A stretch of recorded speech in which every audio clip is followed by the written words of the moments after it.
En lo pequeño radica la fuerza, con tu cariño yo caminaré, imaginando rutinas bellas para dar vuelta al mundo al revés. Empezar por nuestra casa primero, romper con todo nuestro miedo, ser consecuente de cuerpo y de mente para alzar el vuelo por senderos nuevos. Porque tu luz cotidiana enciende la sonrisa que sale por la mañana. Creo en ti porque veo tu fuerza inexplicable, esa justa dignidad inconmensurable. Creo en ti. Yo reafirmo que tu rabia proviene del dolor y tu lucha florece del amor. Porque en ti me veo yo. Creo en ti. Oi a todos e todas que estão assistindo. Estamos começando mais um programa, Um Mundo a Ganhar, ou em espanhol, Um Mundo por Ganhar. Eu sou a Maria Clara, estou aqui em São Paulo, sou militante da Liberdade, Socialismo e Revolução, seção brasileira da Alternativa Socialista Internacional, ASI.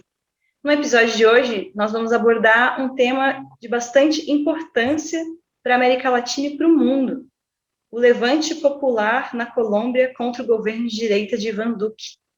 Desde 28 de abril, com um paro nacional chamado, que é como uma paralisação nacional, a Colômbia vive levantes e movimentos de massa nas ruas. Portanto, já dura mais de um mês.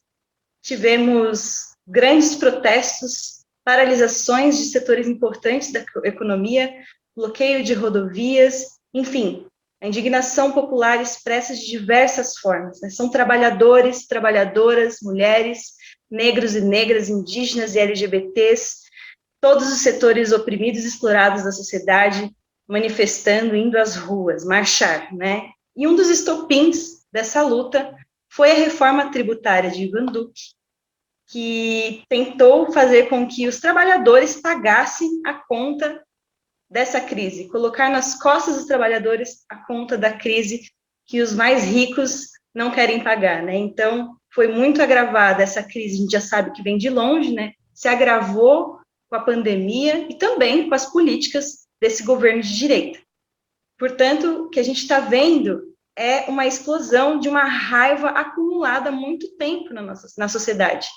Nem a gravidade da pandemia, nem a fortíssima e dura repressão impediram que multidões tomassem as ruas. A gente sabe que a Colômbia tem uma história de muita desigualdade social, de violência, de abusos por parte de seus governos direitistas e até mesmo do imperialismo estadunidense, mas tem também uma história de resistência, e a força dessa resistência a gente vê agora, nesse momento histórico e profundamente inspirador. A Colômbia é hoje, então, um exemplo para toda a América Latina, é um exemplo para nós aqui do Brasil, que começamos a retomar o espaço das ruas no sábado passado, é um exemplo para todos que lutam por direitos democráticos, por direitos sociais, por emprego, salário, renda, saúde, educação, para todos que lutam para fazer com que os super ricos, os grandes capitalistas, paguem o preço dessa crise.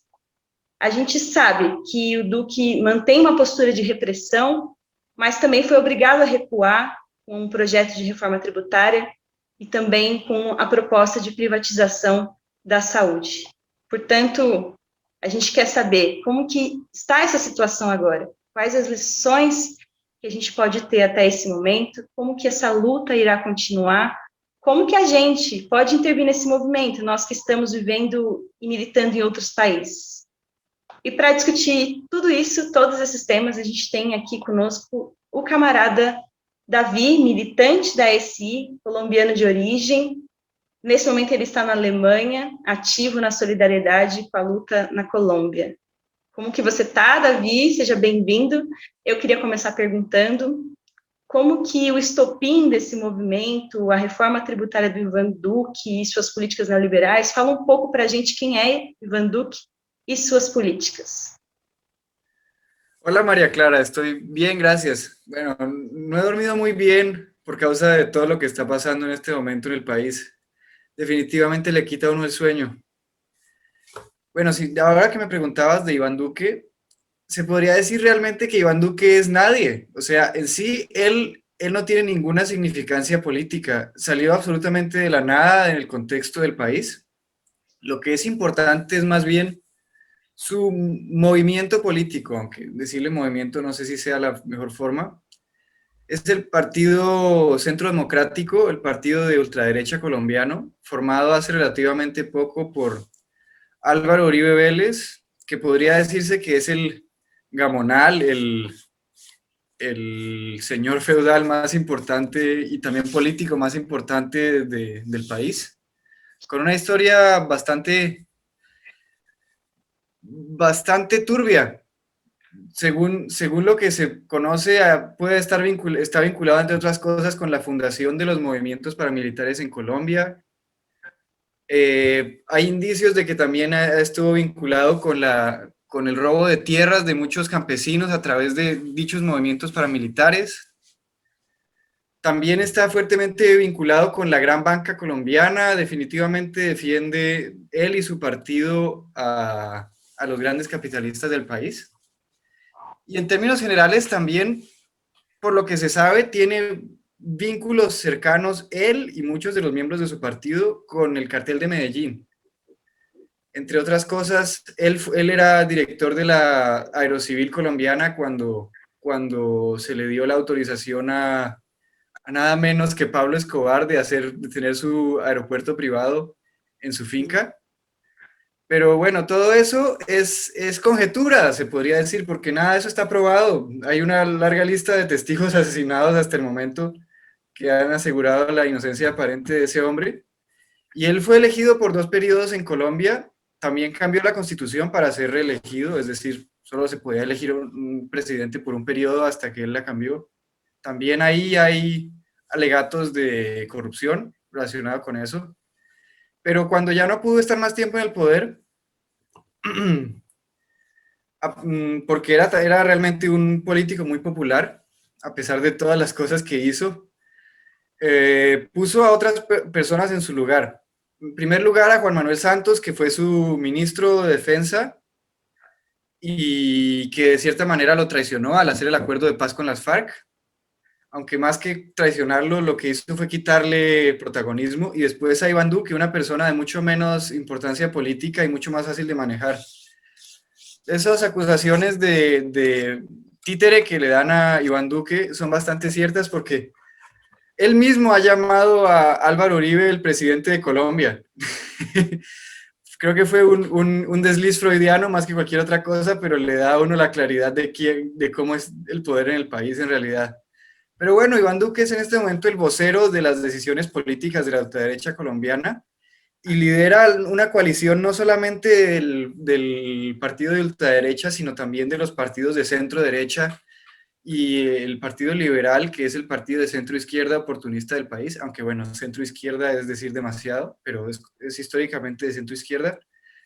Y con todo ese poder político han buscado cambiar tanto como sea posible el país, siguiendo unos lineamientos neoliberales, en particular reformas al régimen fiscal, de las que ya se han hecho 2, y definitivamente siguiendo la línea de recomendaciones del Fondo Monetario Internacional para seguir recibiendo préstamos.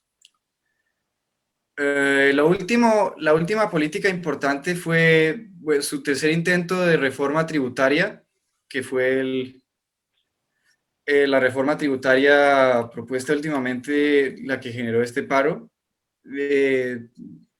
Bueno, la importancia de esto es que querían llenar el agujero fiscal generado supuestamente por la pandemia, pero que venía desde antes, a través de cobrarle más a la clase trabajadora colombiana. Es decir, se dice que es a la clase media colombiana, pero es bueno tener en cuenta que Colombia tiene, quítale o póngale uno, 40-50% de desempleados o empleados no formales que viven del puro rebusque, y el otro 30% son asalariados, es decir, esos son la verdadera clase trabajadora, los llamados y autodenominados también clase media, y de ellos se esperaba cobrar.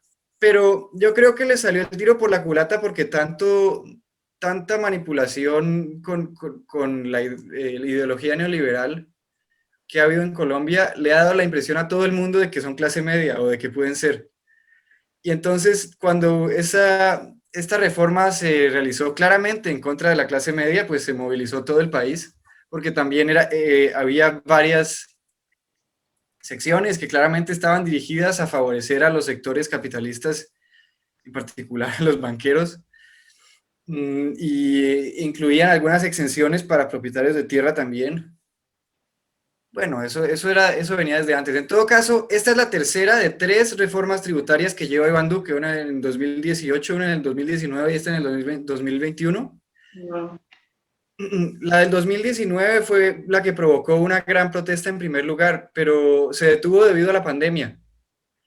Es decir, el problema no se arregló, pero toda esta ira quedó acumulada en las casas hasta que explotó nuevamente.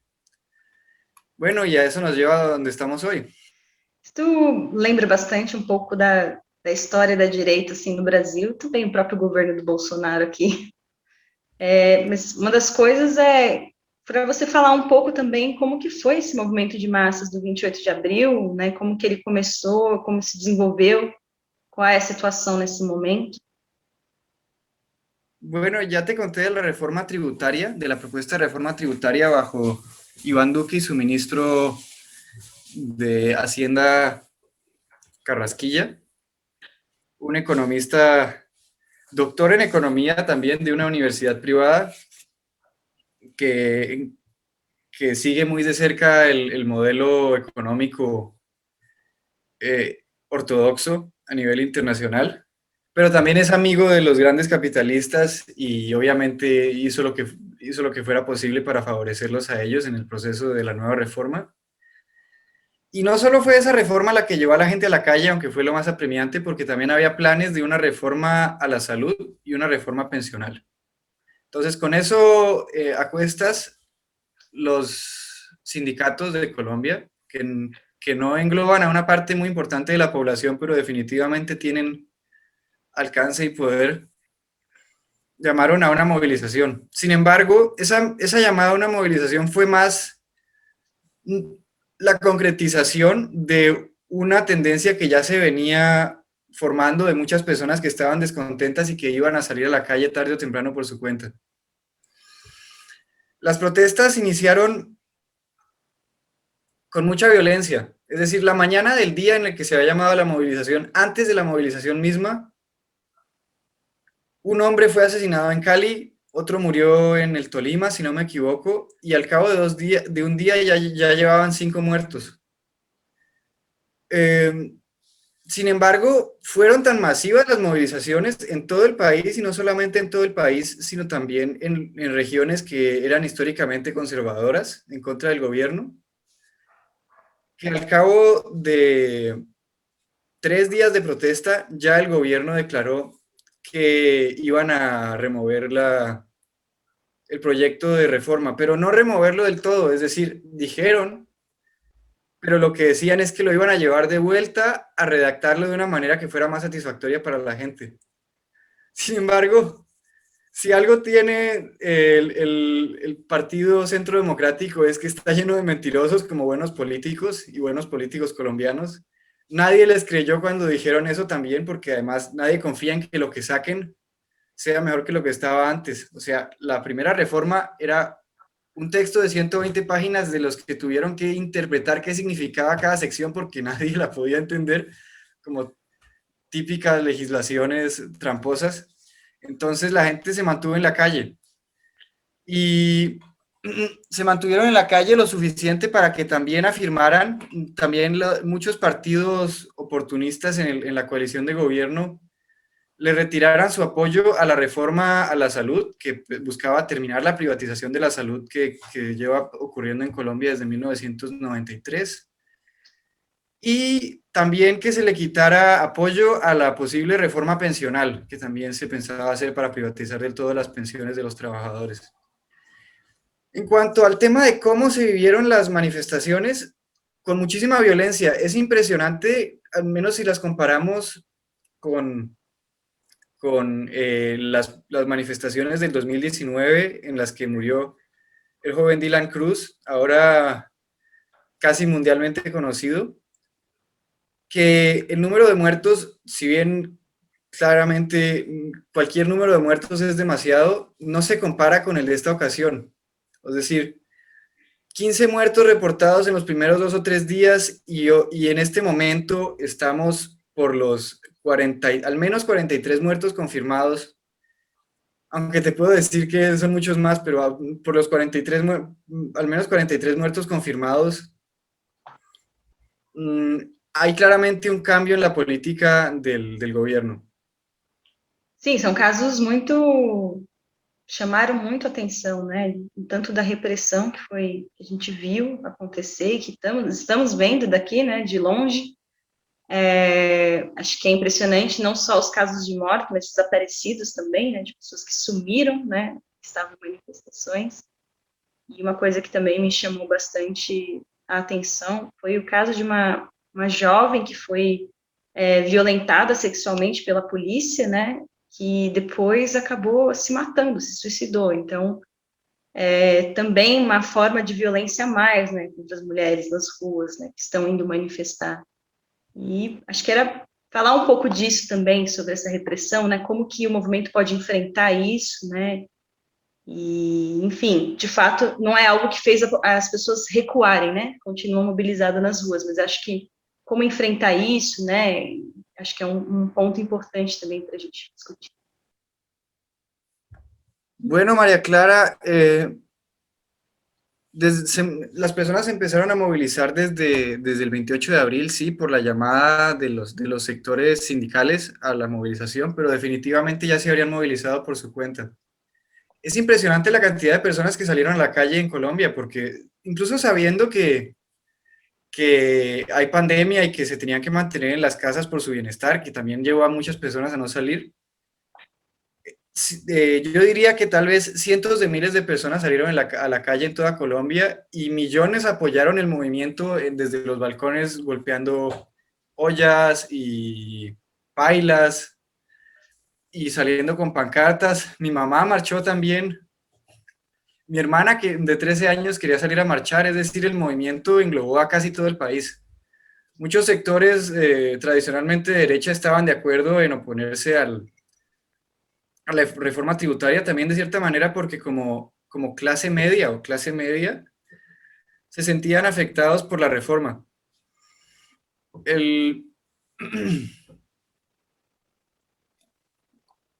La movilización también contó con otros factores muy importantes y en Colombia ha existido siempre una juventud muy militante, de izquierda, estudiantes universitarios, jóvenes todavía en el bachillerato, dispuestos a enfrentarse a la represión estatal para hacer valer sus derechos o intentar hacer valer sus derechos, y ellos fueron los que conformaron la primera línea que logró parar al país realmente en apoyo, complementando las marchas de los otros grandes sectores de la población. Y también es importante mencionar la participación protagonística de los indígenas y de los grupos afro en mi país. En particular, los indígenas de mi región del Cauca salieron a marchar con la minga desde Popayán hacia Cali, que era el epicentro de las manifestaciones y la represión, y determinaron también muchos de los mecanismos con los cuales las personas se organizaban. También los grupos afro en el Pacífico colombiano, en particular en Buenaventura, paralizaron el comercio con todo el sector del Pacífico, porque el puerto de Buenaventura es el que recibe casi toda la carga que pasa por ahí, y no hay otra forma de introducirla hacia el resto del país más que por ahí. O sea que ahí estaban poniéndole el dedo en la yugular a lo que realmente le preocupa al gobierno colombiano y a la clase capitalista que defienden, que es su acceso a la riqueza. Y de esa manera lograron realmente poner al gobierno contra las cuerdas. Al cabo de 3 días de manifestación, el gobierno prometió quitar la reforma tributaria y volver a redactarla, pero esto no convenció a nadie porque este gobierno tiene una fama de mentirosos de escala internacional, de acuerdo con lo que vi en las noticias francesas también. Y eso hizo que la gente simplemente siguiera en las calles reclamando no solamente que no redactaran esta reforma tributaria, sino también que quitaran las reformas tributarias del 2018 y del 2019 y principalmente que no avanzaran con la reforma de la salud y la reforma pensional que tenían en borradores. En este momento, ya después de tanto tiempo de protesta, el número de personas en la calle se ha reducido y también ha habido sectores que han dejado de apoyar el movimiento, al menos en toda su magnitud, porque esos sectores están contentos con que ya se haya removido esta última reforma tributaria, sobre todo sectores de pequeña burguesía, que de todas maneras son minoritarios en Colombia, pero que tienen mucho poder, al menos comparado con la mayoría de las personas que viven en el país. Sin embargo, ahí están en la calle y han desarrollado técnicas para realmente limitar la capacidad del país de seguir funcionando, de paralizar el capitalismo. Y no es de sorprenderse entonces que la represión haya sido tan violenta, porque está el gobierno entre la espada y la pared. Y no hay nada más peligroso, como dicen, que una rata acorralada. Muito importante a gente, então, construir também, manter as propostas, né, e manifestações de solidariedade, a luta, né, dos colombianos nesse momento. E uma das coisas que tem passado também é que há uma certa expectativa sobre votar nas eleições presidenciais de 2022, né? Como que isso está apontado no movimento, né? Bueno, María Clara, si me preguntas sobre la represión, realmente es algo sobre lo que hay que hablar porque es sorprendente. Es decir, Colombia es un país que se caracteriza por una violencia absoluta e ilimitada contra todo el que se oponga al estamento, pero en esta ocasión excedió todas nuestras expectativas, sino de una manera positiva, porque, bueno, tenemos el contexto de las movilizaciones del 2019, en las que también hubo confrontaciones, hubo represión, y murió Dylan Cruz, el joven de 18, 19 años tal vez, que se volvió un ícono nacional. Murieron algunas personas, las muertes que sean son demasiadas, pero a pesar de eso, pues no fueron tantos. Y hubo una movilización enorme en Bogotá después de la muerte de Alejandro Ordóñez, creo que se llamaba, el abogado al que la policía torturó y después asesinó, en la que muchos bogotanos asaltaron las estaciones de policía, los llamados CAIs, quemaron varios de ellos y agredieron a policías. En ese proceso, los policías mataron a decenas de personas también, obviamente en defensa personal y legítima defensa, y como sea que lo llamen. Pero en esta ocasión, la mayor parte de protestantes definitivamente no eran violentos. Se han registrado muchísimos casos de protestantes pacíficos que han sido atacados por el ESMAD, y ya llevamos una cuenta de muertos de al menos 43 muertos confirmados por ataques de la policía. Y bueno, si yo te digo 43 son confirmados, pero en este momento se está contemplando que han aparecido fosas comunes. Se cree que hay fosas comunes en las cercanías de Cali, en las que se estima que hay alrededor de 120 jóvenes caleños que fueron asesinados y están puestos ahí ahora. Son noticias recientes, pero absolutamente escalofriantes. Y aparte de asesinatos, hay más de 3.000 personas que han sufrido violencia de cualquier clase por parte de la policía. Y no solamente violencia de cualquier clase, más específicamente violencia sexual. No hace falta irse tan lejos para mí, porque en mi ciudad, la ciudad de Popayán, violaron a una joven de 17 años 4 policías. Su nombre era Alison Meléndez y ella no estaba participando en ninguna manifestación, simplemente estaba pasando cerca de una cuando la detuvieron los policías y se la llevaron mientras la desnudaban. Ella, después está grabado, pero no le recomiendo a nadie que lo vea. Después del evento fue a su casa, publicó en las redes sociales sobre lo que había ocurrido y se suicidó. Muy triste la historia y lamentablemente no es la única que conozco de una menor de edad en mi ciudad. Emily, una joven de, si no me equivoco, 16 años, fue también agredida sexualmente por policías prácticamente enfrente de su mamá. Eh, pero pues ya dije, ya son solo 2 y hay 22 casos confirmados, quién sabe cuántos no están confirmados, porque llevamos una cuenta de desapariciones que rebasa los 300. Entonces, quién sabe cuántos de esos no habrán sufrido toda clase de abusos de los que no sabremos nunca o sabremos en no sé cuántos años. Es horripilante.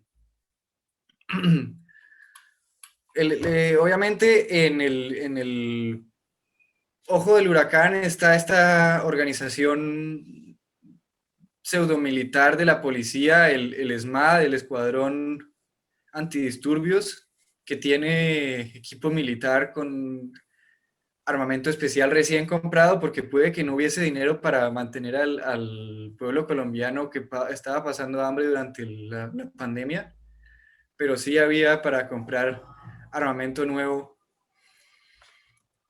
para reprimirlo. Algunas de las propuestas del movimiento y una de las propuestas centrales de diferentes sectores que hacen reclamos es precisamente desarmar esta organización del ESMAD. Me gustaría verlo, pero no sé cómo lo harían de manera efectiva, porque si tomamos en cuenta el caso de Nigeria, el gobierno de Nigeria, después de la represión y los abusos cometidos por una organización similar de policía, prometió que lo iba a hacer, pero a fin de cuentas es solamente crear otra organización con un nombre similar. Vamos a ver si la demanda se limita ahí, no funcionaría, pero de pronto incluida con otras demandas se puede al menos llevar a algunos de los abusadores a la justicia y tal vez desarmar esta organización. Pero en sí la policía colombiana tiene que ser reformada desde la base, igual que prácticamente todo el sistema político. Muito grave as coisas que você falou sobre a repressão. É impressionante mesmo. E é impressionante que a mobilização segue, né, muito forte. E acho que a gente aponta caminhos, né, para que o movimento seja vitorioso, para que ele leve até as últimas consequências, né, das reivindicações importantes nesse momento, né, para todos que estão oprimidos e explorados. Alguns acham que as eleições de 2022 pode ser uma resposta, né, em 22 na Colômbia. E isso não basta, né, mas falar um pouco disso também, né, como que a gente constrói uma luta que vai até o fim, que derrota Ivan Duque e as suas políticas e também derrota esse sistema que criou essa direita. Buena pregunta. Definitivamente en este momento existe el poder y la voluntad de las masas para cambiar al gobierno actual. Y más que al gobierno actual, tal vez toda la estructura de poder y el balance de fuerzas entre la clase capitalista, la clase hacendada y los políticos de turno, y la clase trabajadora y los pobres y desempleados.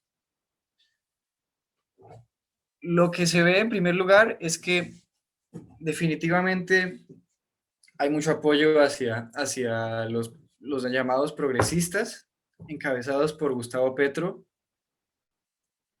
exmiembro del movimiento del M-19 colombiano.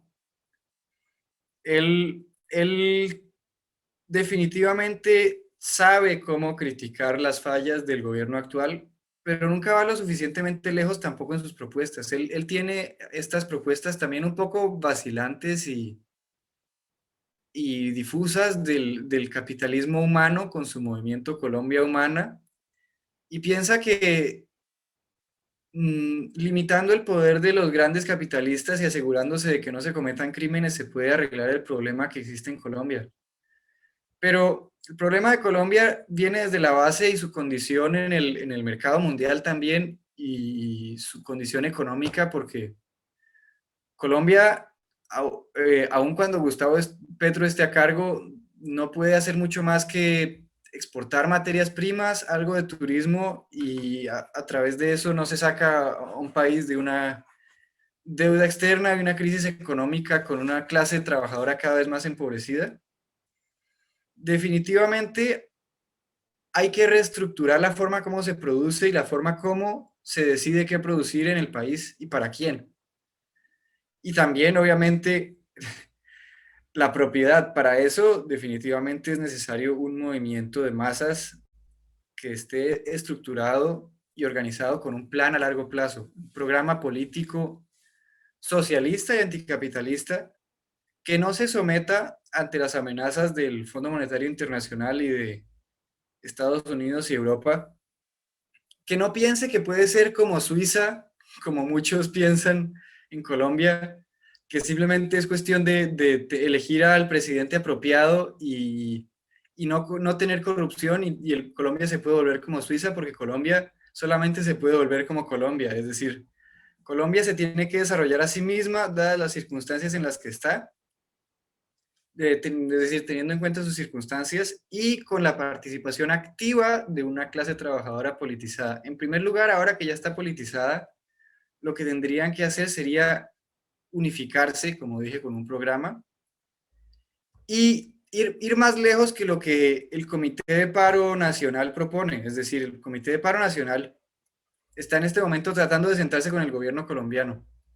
Sin embargo, el gobierno colombiano tampoco está tomándose en serio al Comité de Paro Nacional. El presidente Iván Duque no ha ido en ningún momento directamente a sentarse con ellos. Manda delegados que son incapaces de tomar decisiones porque no tienen ese poder y tampoco tienen la orden de tomar ninguna decisión, solamente para hacer tiempo.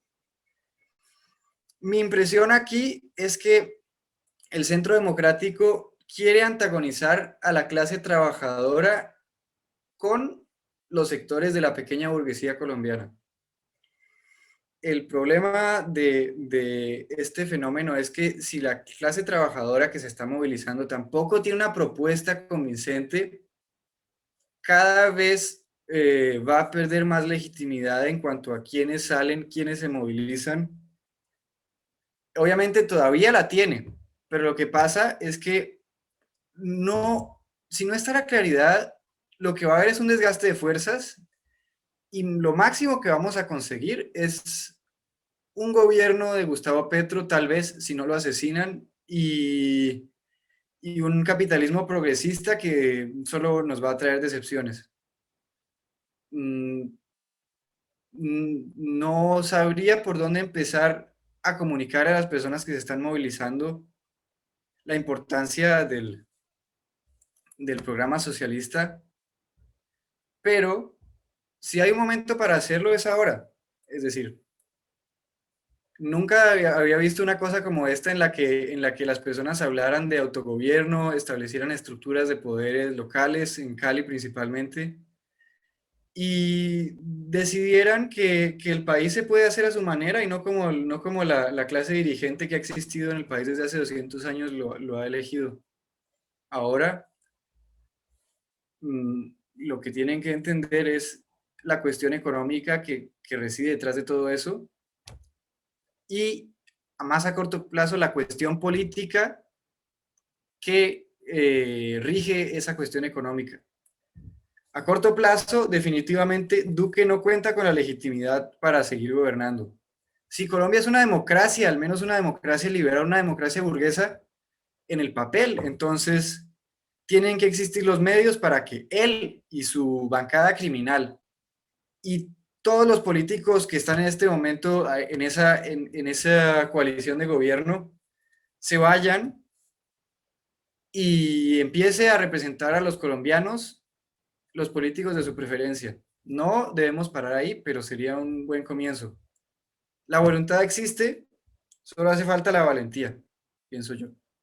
Muito bom, foi muito bom. Acho que esse episódio, foi muito interessante os pontos colocados aqui. A gente tem que seguir denunciando né, porque também há uma questão da mídia, né, que controla também o que é veiculado, e seguir na campanha de solidariedade, a luta dos colombianos nesse momento. Eu quero agradecer ao Davi por essa excelente contribuição aqui. A gente quer lembrar que tem uma página no Facebook, no Instagram, em solidariedade à luta na Colômbia. Quem quiser, busque, né? Colômbia Resiste, Solidariedade Internacional. Eu quero chamar todos e todas para buscarem os artigos da Alternativa Socialista Internacional, ASI, sobre a Colômbia. Tem alguns artigos do camarada Davi também, que está aqui com a gente, nas páginas da ASI, nas sessões, né, de várias sessões. A gente tem lsr-asi.org e alternativasocialista.org. Tem no Facebook, tem no Instagram, tem no Twitter. E dizer também que se você se interessou por esse debate, se interessou pela forma de organizar essa luta, né, procure nós da Alternativa Socialista Internacional, procure no seu país, né, ou mesmo diretamente com a página da Internacional. Muito obrigada a todos pela atenção, por estarem aqui. Até a próxima, até o próximo programa. En lo pequeño radica la fuerza, con tu cariño yo caminaré, imaginando rutinas bellas para dar vuelta al mundo al revés. Empezar por nuestra casa primero, romper con todo nuestro miedo, ser consecuente de cuerpo y de mente para alzar el vuelo por senderos nuevos. Porque tu luz cotidiana enciende la sonrisa que sale por la mañana. Creo en ti porque veo tu fuerza inexplicable, esa justa dignidad inconmensurable. Creo en ti. Yo reafirmo que tu rabia proviene del dolor y tu lucha florece del amor. Porque en ti